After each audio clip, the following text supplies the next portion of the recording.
Hi everyone, merhaba arkadaşlar. Welcome back to Learn Turkish the Easy Way channel.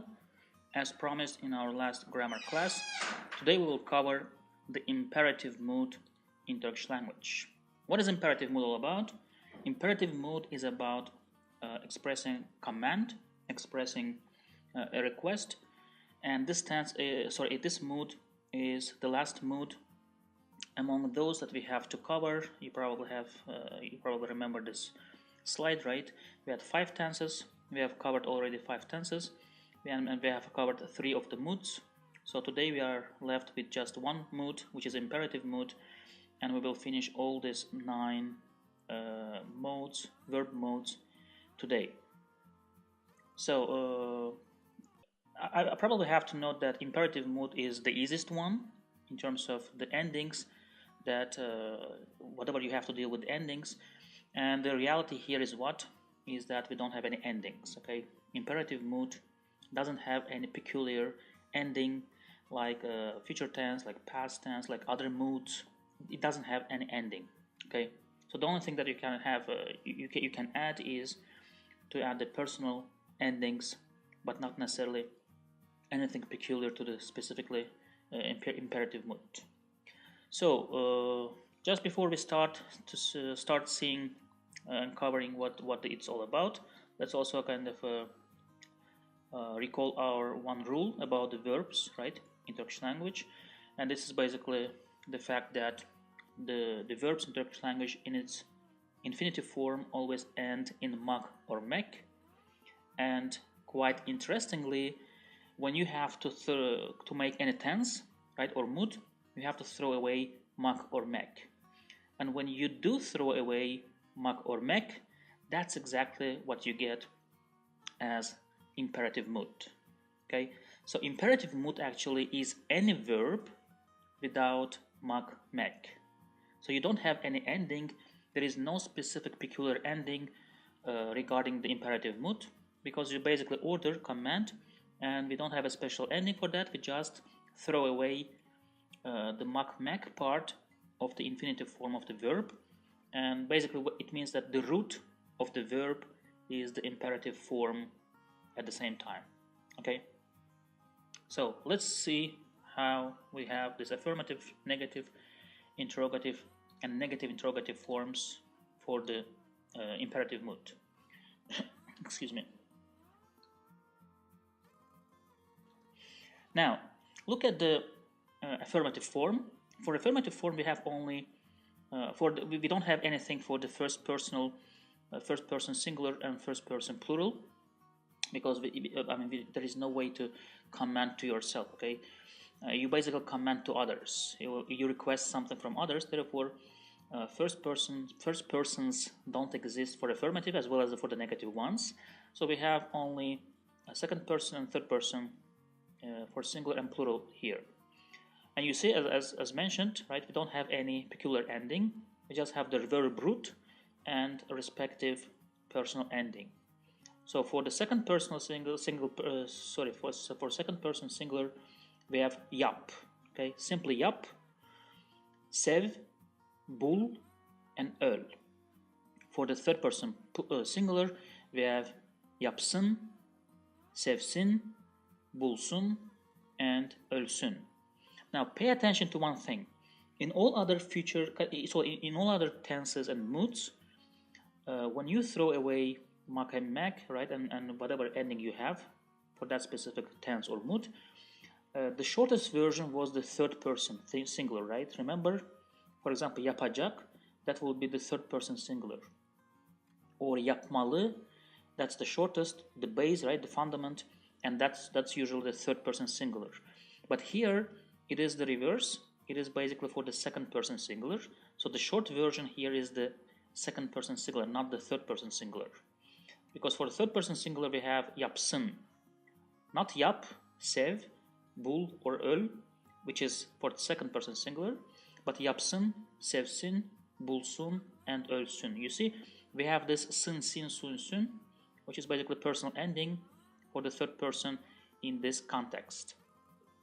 Some people even ask, is it kind of a mistake that we have yapsın in the third person and yap in the second person. No, that's not the mistake. It's basically that's how it was structured. Okay, that's how the Turkish language is structured for the imperative mood. When you order to second person singular, you just have the root. Okay, the root of the verb. So if you want to order somebody to do something, go, right, give, see, look. You just have to use the verb root, and that's it. For third person, however, you have to add sin, sin, whatever, sun, sun, okay, depending on the vowel harmony. Let's look at the second person plural. Yapınız, yapınız, seviniz, bulunuz, and ölünüz. And for the third person plural, onlar yapsınlar, sevsinler, bulsunlar, and ölsünler. Now I have one note here in regard to the second person plural. Look at the ending. At the end, you have what? Yapınız, right? Yapınız, seviniz. I put the is, uz, üz in parentheses. Why? Because it is quite a common practice in Turkish language to omit it, okay? To just erase it and say just yapın, sevin, bulun, and ölün. Okay? Whether you say yapınız, seviniz, bulunuz, ölünüz, or yapın, sevin, bulun, ölün, it doesn't make that much difference. Usually, you will use this full form with is, uz, üz in writing, okay? In writing, not in speech. In speech, we usually make it short and say just yapın without is, okay? Not yapınız, but yapın. Not seviniz, but sevin. Not bulunuz, but bulun. And not ölünüz, just ölün, okay? So in speech, we usually cut it short. But in writing, you probably can't see this is, uz, üz at the end when it comes to the second person plural. Okay? So this is basically affirmative. What about the negative? For the negative, we have the same structure, okay? Almost the same thing, but the only difference is we have ma, me, negation here, okay?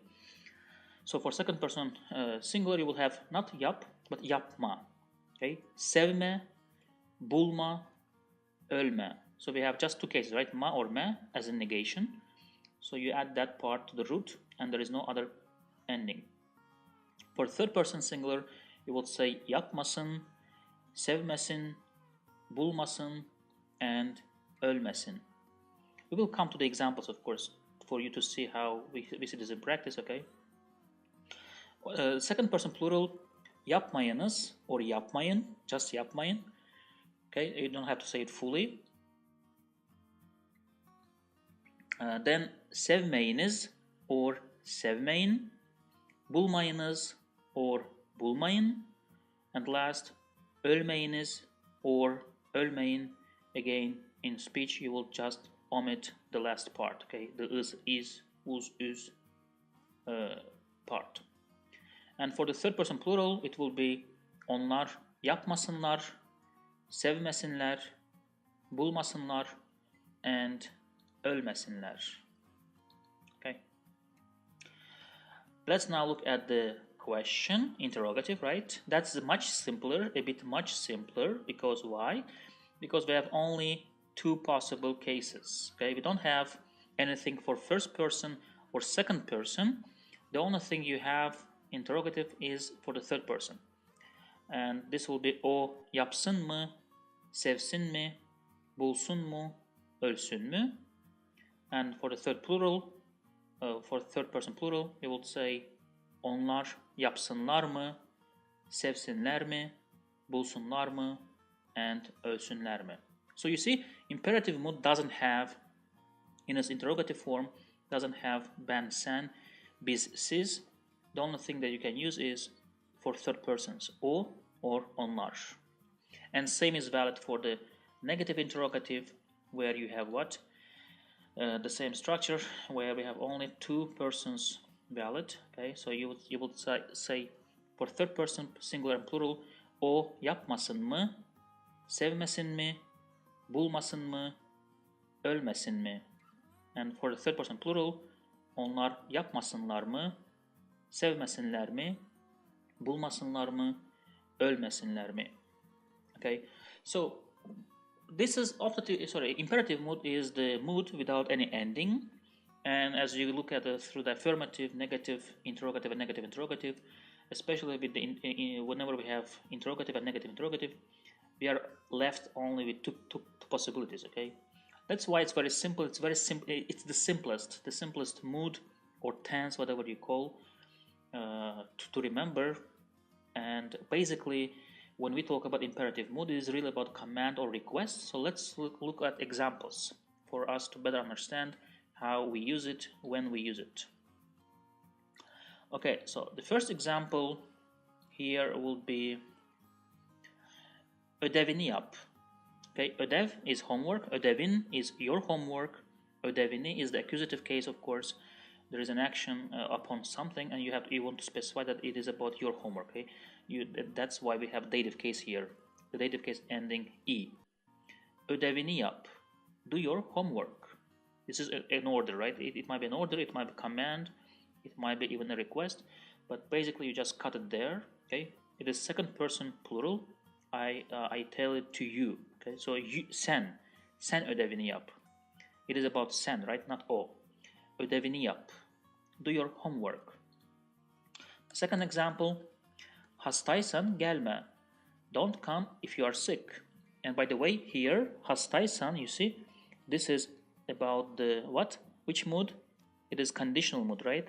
Hastaysan, which is why the letter ysa here is conditional mood. Hastaysan, which is here conditional mood is attached to the noun. To the adjective, right? Hastaysan, if you are sick. Gelme, and gelme here is imperative mood. Don't come. The negative, right? And again, second person singular. Sen gelme. Sen hastaysan gelme. Okay, sen hastaysan, sen gelme. That's basically what it means. Hastaysan gelme. Don't come if you are sick. So we have two moods here. Okay, conditional mood hastaysan, and imperative mood gelme. The third example, geç kalma. Geç kalmak is to be late in Turkish language. Okay. So geç kalma is don't be late. So you see, you throw away the mek part, right? You throw away mak, then you are left with kal, and then you put the negative ma, kalma. Geç kalma. Don't be late. Of course, it's some kind of request, right? Or even maybe command, order. It's a negative form of you. Okay, you don't be late. You. The fourth example, bana telefon al. Buy me a phone. Okay, it's a request. Bana telefon al. Bana here, of course, is a dative case, right? Of ben, bana, to me, which means for me. So bana telefon al. Buy me a phone. And you see, it is almak is to buy, right? Almak. When you throw away mak, you are left with al. And again, in the second person singular, we just have the root, right? Only the root of the verb acts as the second person singular, al. Bana telefon al. The fifth example, acele etme.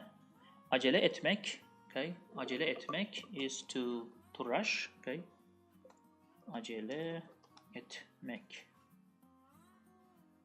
To rush. Acele etmek is to rush, okay? Let's go with this before further examples. So, acele etmek. Acele etme is the negative form, of course, to you, right? Second person singular. Acele etme. Don't rush. It's a kind of a request, not to rush. Then we have what? Example, sixth example. Söyle beni arasın. Okay? Which means basically what? Söyle, we have two here. We have two imperative moods here. Söyle, which means tell him, right? Or tell her. Söyle, tell beni arasın. So that he calls me, okay? Tell him to call me. So that tell him kind of that he calls me. We have two kind of requests here. First is to say, right? To tell. So tell. And second is that he calls me. So you see, One request is to you, right? I tell you, tell him. And the second part, arasın, is which part? Arasın here is the third person singular, right? We talk about him, her. Therefore, it's we use what? Sın, sin, sun, sün at the end, right? Remember the grammar? That's what is the exception, right? For this kind of a mood. So the third person singular has the ending arasın, sin, sun, sün. Or you can say ara beni, right? Call me to any person. You can say you call me, right? Beni ara, ara beni. Okay, let's look at another example. Sessiz ol, be quiet. Olmak is the verb to be, right? And ol, the just root of the verb is the second person singular, sessiz ol, be quiet. You can also say, tell this to plural, right? Not a singular, second person singular, but plural. Then it will be what? Olunuz, olun or olunuz. If you tell this to the plural, right? Many people sessiz olunuz or olun. But again, in English, it doesn't matter, right? In writing in English, it doesn't matter. It is pronounced the same way. It is spelled the same way. Be quiet. Whether you say this to one person or multiple people, it will be still be quiet. But in Turkish, if you talk about singular person, okay, it will be sessiz ol. If you talk about plural, sessiz olun or olunuz. Okay. What about this one? Ali bizimle gelmesin. So basically, you don't want Ali to come with you. Therefore, you kind of request or order that Ali doesn't come. Ali, of course, here is a third person singular, right? Therefore, you use Ali gelmesin. Gelmek is to kind of the root, right? Gelmek. We throw away mek. We are left with the gel root. Then we have what? Negative, right? Me. And then we have third person singular, gelmesin. Ali bizimle gelmesin. Let Ali not come with us. Basically, you are ordering that Ali should not come with us. Okay, let's continue with the examples. Kimse bilmesin mi? This is a question, right? And remember, in question we had only third person singular or plural. So here it is singular, right? Bilmesin mi? Because it's not the bilmesinler mi. Kimse is nobody or anybody, right? In Turkish, it is kind of, we can use two negations, two negative words in one sentence. So kimse means nobody, and bilmesin means not know, right? Doesn't know, or it's an imperative mood for the verb to know. Okay, so let nobody know. That's how we translate in English into English, but basically it means let nobody not know. Okay, bilmek is to know. Bil is the root. Bilme is the negative. Bilme, as sin is the third person singular. So you are basically asking that you want nobody to know about this, right? Nobody know this. Let nobody know. You are basically asking the person. He asks you. He tells you that nobody should know about this, and you may ask in response saying kimse bilmesin mi, right? You are kind of wondering. Are you really sure that nobody should know about this, right? Kimse bilmesin mi? Let's look at this. Further example, misafir gelsin mi? For example, this is a case where, for example, you are a director, right? You are receiving guests, and there is one person waiting at the door, and your secretary asks you, should let the guest come in? Okay, misafir gelsin mi? Gelsin mi here is gelmek, right? Gelmek, and you ask whether the third person singular should come in. Gelsin mi? Misafir gelsin mi? Let the guest come in or not? Do you want me to let the guest come in? Okay, misafir gelsin mi? And then if the director tells you yes, let the guest come, what will be the response here? Your director can tell you gelsin, right? Misafir gelsin mi? As a response, you can say gelsin. Okay, let him come. Let the guest come. Okay, let's look for another example. Bayramınız kutlu olsun. And this is, by the way, the third person singular, right? Olsun, olmak, olsun, right? And here it's basically, I just didn't deal with the translation very much here.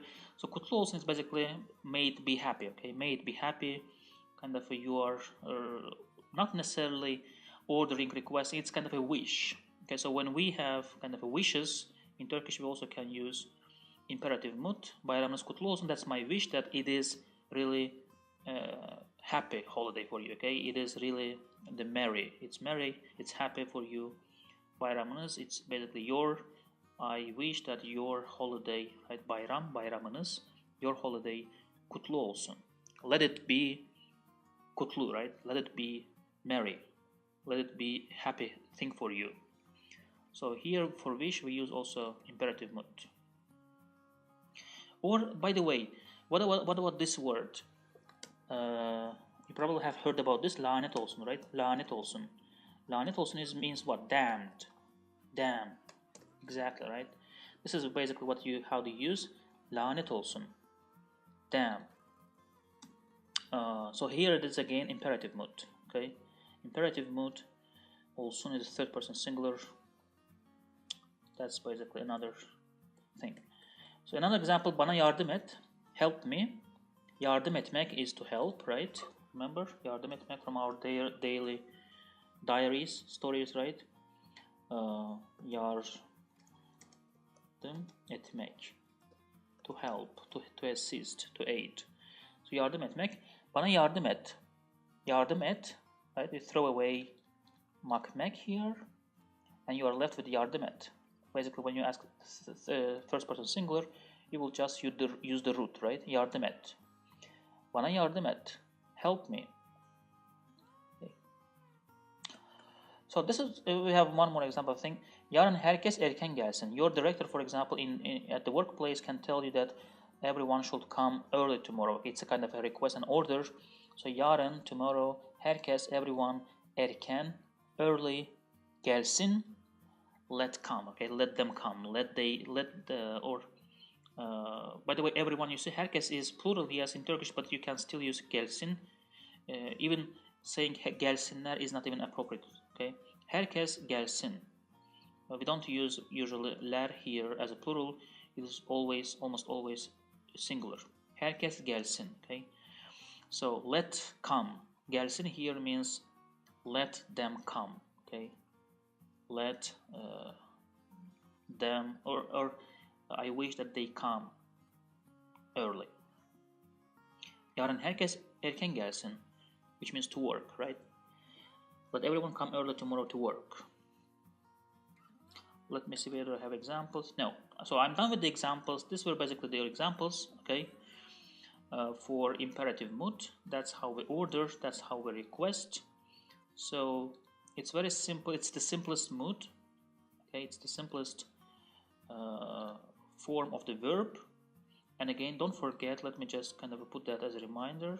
Let me just go back here, sorry. Okay, let's choose our initial, okay, affirmative form. Again, don't forget that for sen, right, the root only serves for you, second person singular. It is only the root that you have to use to order, to command for the second person, to you. You, right? Yap, sev, bul, öl, gel, I don't know, whatever you want to say. And for the third person singular, it will be sun, sin, sun, sun endings. Don't confuse them. They are not replaced. They are not. It's not the reverse. Okay. For the imperative mood, it is the other way around. The shortest version, the root is always with the you, second person singular. So we are done with all moods. We are done with all the tenses. And what we will be doing next time? Next time we will start talking about how we can mix all these tenses and moods. Okay, how you can, because you have to mix them to make other tenses, to make some kind of other forms. For example, what can you do in order to kind of express much more complex verb structures? We have to mix this, combine this. We have to make multiple combinations. Okay, let me give you examples. For example, look at this. Let me just write here. For example, how do you say, let me start from the new page. How do you say, for example, you had to come? Okay, you see, gel meli idin. Right, so we have what? We have imperative mood here. Sorry. We have mali meli, right? Which is, let me just show you here. Okay, which is necessitative mood, right? Necessitative mood, mali meli. And then we have what? Past tense. So you see we have also past tense here.